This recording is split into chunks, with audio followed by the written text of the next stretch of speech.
ripe for a blind president. And it may happen only once anyway. And then you can go back to your seeing presidents. See, 5 years. So you don't want to get the time after 5 years? In fact, if I fail after the first year, I'm one of those presidents that would say, I would be quite happy if I fail, you tell me Kigame must go. I'll go. Will you? Oh, yeah. If I fail. Yeah. And you can prove to me that I failed. Ama nianze kudanganya. I'll be one of those very happy to resign. Because you see, in Kenya, people never resign. Even when you are caught, you never resign. In other countries, people are shot and killed for stealing, for robbing the state.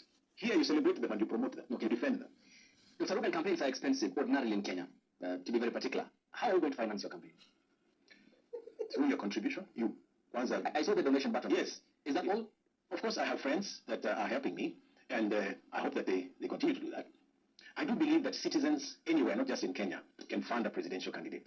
And it doesn't stop when Kigame says he wants to be president. We have a pay bill, and I do believe that Kenyans can support me. I have sung songs. I use, the little income I get from music here and there to do some of the things I do. And I can tell you, it's not easy. But the question is how far, how come I have come this far without looking for the so-called rogue money? Because people think to get campaign money, you have to do drugs, you have to lie, you have to steal, you have to get people that have, records that are questionable to fund your campaign. I don't want any of that money if I know the source is wrong. So I want to challenge Kenyans to put money in an alternative candidate.